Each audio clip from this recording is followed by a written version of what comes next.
Hello world, and welcome to the next video.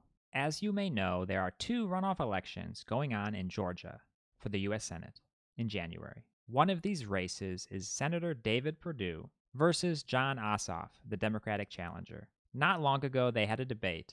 Let's watch a clip about Senator David Perdue's COVID response. It's easy to look back as the question goes on, but one of the things that we have to recognize in this virus is the early responsibility. Clearly, China was responsible for this. And we've learned a lot about the virus, who's most vulnerable, what we need to do to protect them, and so forth. But what we have to do is hold China accountable. And Jon Ossoff will not be the one to do that. Because in the last 2 years, he's actually been working for a company owned by the Communist Chinese government. And yet in the last debate, he denied that.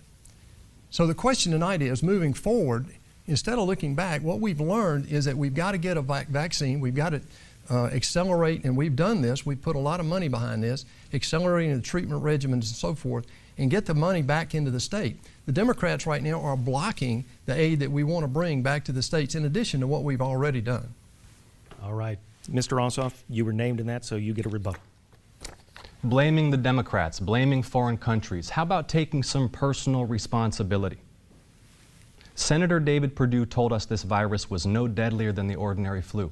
Senator, everybody has been able to watch in real time as this president, this administration, and his allies have systematically misled the people about the threat to our health. Take some personal responsibility for what the whole country and the whole world can see is an abject failure of governance. Step up, acknowledge what's been done wrong, and chart a course forward. Empower the medical experts. Put the Center of Disease Control and Prevention, based here in Atlanta, in charge. Let the public health experts lead, not the politicians. Senator Perdue had a classic politician response in this debate. He deflected. He said it's the Democrats. He said it's foreign countries like China. He said it's everybody but me. Not me. I'm perfect, was the vibe. Now, even if you want to blame somebody else, blame doesn't solve anything. As a matter of fact, Senator Perdue is in charge. He's the U.S. Senator. It's his responsibility to do something, to take action. And he said, Georgia will wait for a vaccine. That's all they can do. They're not going to contain the spread. They're not going to give relief to people who are struggling. They'll wait for a vaccine, and that's their only hope.